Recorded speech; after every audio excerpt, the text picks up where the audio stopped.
बोले बाके बिहारी लाल की, नंद के लाला की। यह स्थान का नाम है नंदगांव।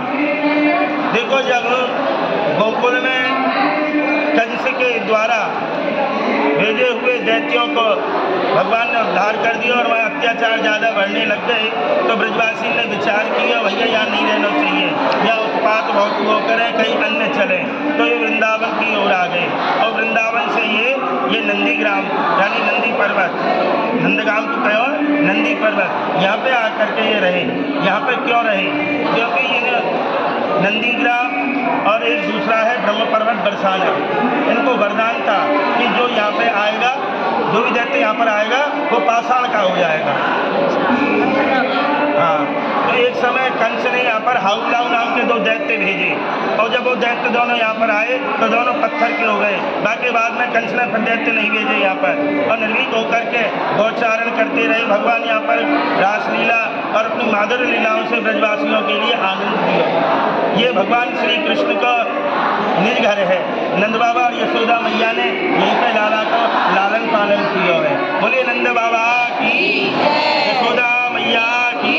ये नंद महल कहलाता है और बाकी के आगे की जानकारी हमारे पंडित जी देंगे। बोलो बता दो, या आप मेन अध्यक्ष है वहाँ के। देखो, कहते हैं 1 बार अयोध्या और 2 बार द्वारका, 3 बार त्रिवेणी में जाकर के नाव, 4 बार चित्रकूट, 9 बार नासिक और बार बद्रीनाथ घूम करके आओ। कोट बार काशी, कोट कहते हैं करोड़ों बार, कोट बार काशी, केदारनाथ, रामेश्वर, गया, जगन्नाथ आदि तीर्थ कराओगे, लेकिन होते हैं दर्शन हमारे यहाँ प्रत्यक्ष नंद लाला के। हमारे नंदगांव जैसा आनंद आप कहीं नहीं पाओगे। क्यों नहीं पाओगे? हर जगह आपने दर्शन किया होगा, राधा कृष्ण की जुगल जोड़ी में किया होगा, लेकिन हमारे नंदगांव में राधा रानी की निजी ससुराल है। जैसे आज भी घर में बहू बेटी मर्यादा से घूंघट में रहती है, उसी भाव से हमारे यहाँ राधा रानी आज भी अपनी यशोदा मैया के साथ बहू बनकर के विराजमान और भगवान श्री कृष्ण अपने पूरे परिवार के साथ में दर्शन देते हैं। और दूसरी हमारे यहाँ विशेषता है, आपने बलराम जी का कहीं भी दर्शन किया होगा, गौर वर्ण में किया होगा, गोरे रूप में। बलराम जी गोरे थे, काले नहीं थे, लेकिन हमारे नंदगांव में बलराम जी काले हैं और बांसुरी भी बजाते हैं। क्यों? इसके हमारे यहाँ 2 मुख्य कारण हैं। पहला कारण है, एक सूरदास जी का बहुत सुंदर पद है कि मैया मोए दाऊ बहुत खिजायो, मोसो कहत मोल को लीनो तू यशमत कब जायो, और गोरे नंद यशोदा गोरी तू कित कारवाए। तो बड़े भाई बलराम जी छोटे भाई कृष्ण को चढ़ाते थे कि मेरी मैया गोरी, बाबा गोरे, सब गोरे गोरे हैं, हमारे परिवार में तू काला कहाँ से आ गया। हमें लगता है मैया बाबा ने किसी से मोल पे खरीदा है, तो तू बड़ा हो जाएगा हम तुझको वापस कर देंगे, अपने पैसे वापस ले लेंगे। झगड़ा ना हो, शांत करने के लिए यशोदा मैया ने हमारे यहाँ दोनों भाइयों को, कृष्ण बलराम को एक ही भाव में माना है। मेरे लिए ना कोई काला है ना कोई गोरा है, दोनों भाई कलुआ बलुआ मेरे लिए एक समान है। दूसरा कारण है, बड़े भाई का कर्तव्य होता है छोटे भाई की रक्षा करना। जब कंस के राक्षस भगवान को मारने आने लगे तो बलराम जी ने सोचा कि मेरे होते हुए मेरे छोटे भाई को कोई परेशान करेगा तो मैं कैसे देख सकता हूँ। तो बलराम जी ने भी अपना रूप काला धारण कर लिया।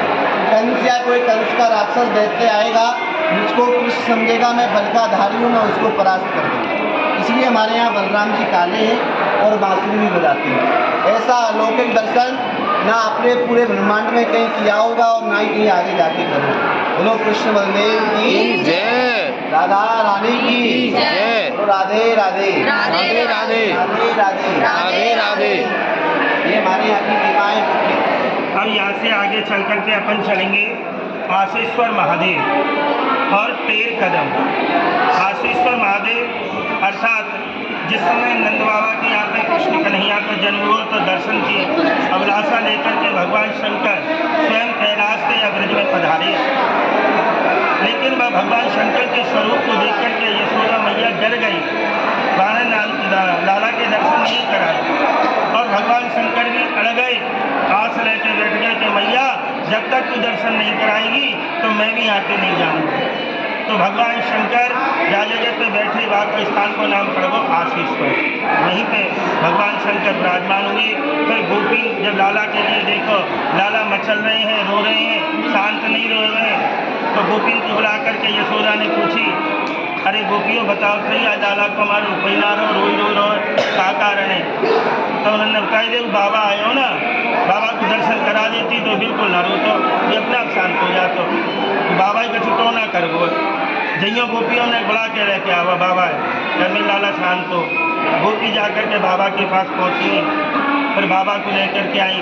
बाबा ने जैसे दर्शन किए हैं कृष्ण के, प्रसन्न हुए, आत्मा तृप्त हुई, लीला का दर्शन करके फिर भगवान शंकर वहीं पर जाकर के विराजमान हो गए। ये आशीश्वर भगवान जो है ये वो इसी समय से यहीं पे विराजित हैं। बोलिए आशीश्वर भगवान की जय। आगे है टेढ़ कदम, बगल में टेढ़ कदम वही बताइयो। श्री कृष्ण सदैव अपनी गैयान को रख करके टेढ़ लगाया करे, यानी आवाज़ दिया करे। आवाज़ लगाना यानी टेढ़ देना। तो बुला करके कोई अनेक प्रकार से कोई नंदनी है, कोई कामधेनु है, कोई सुरभि है, नंदा है, भद्रा है, इस प्रकार से गौ के नाम रख रखे और नामन से उनको बुला करके और गौचारण लीला किया करें। तो उस स्थान का नाम है टेढ़ कदम। बोलिए टेढ़ कदम बिहारी लाल की जय।